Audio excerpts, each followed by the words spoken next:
शास्त्री अध्यापक के 31 पदों के लिए काउंसलिंग 10 जनवरी को। ब्यूरो दैनिक हिमाचल न्यूज। प्रारंभिक शिक्षा विभाग जिला सोलन के माध्यम से शास्त्री अध्यापक के 31 पदों पर बैचवाइज अनुबंध आधार पर भर्ती के लिए काउंसलिंग अब 10 जनवरी 2024 को उपनिदेशक प्रारंभिक शिक्षा सोलन के कार्यालय में प्रातः 11:00 बजे होगी। ये जानकारी उपनिदेशक प्रारंभिक शिक्षा सोलन संजीव कुमार ने दी। शास्त्री अध्यापक के 1 पदों के लिए काउंसलिंग 10 जनवरी को। संजीव कुमार ने कहा कि इन पदों के लिए काउंसलिंग पहले 17 नवंबर 2023 को निर्धारित की गई थी, परंतु प्रारंभिक शिक्षा हिमाचल प्रदेश के दिशा निर्देशों के अनुसार काउंसलिंग पर रोक लगा दी गई थी।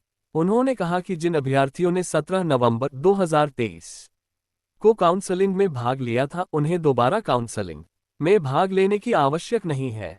उन्होंने कहा कि 10 जनवरी 2024 को आयोजित होने वाली काउंसलिंग में केवल वही उम्मीदवार भाग ले जिनकी काउंसलिंग अभी तक नहीं हुई है। उपनिदेशक ने कहा कि शास्त्री के इन 31 पदों में से 12 पद अनारक्षित, 07 पद अनुसूचित जाति, 01 पद अनुसूचित जनजाति, 04 पद अन्य पिछड़ा वर्ग, 04 पद आर्थिक रूप से कमजोर वर्ग, 01 पद अनुसूचित जाति BPL, 01 पद अन्य पिछड़ा वर्ग BPL तथा 01 पद अनुसूचित जनजाति BPL श्रेणी में से भरा जाएगा। उन्होंने कहा कि अंतिम वरीयता सूची निदेशालय स्तर पर B.Ed के बैच आधार पर तैयार की जाएगी। उन्होंने कहा कि चयनित उम्मीदवारों की वरीयता एवं उनके द्वारा दी गई प्राथमिकता के आधार पर नियुक्ति के लिए जिला का निर्धारण किया जाएगा।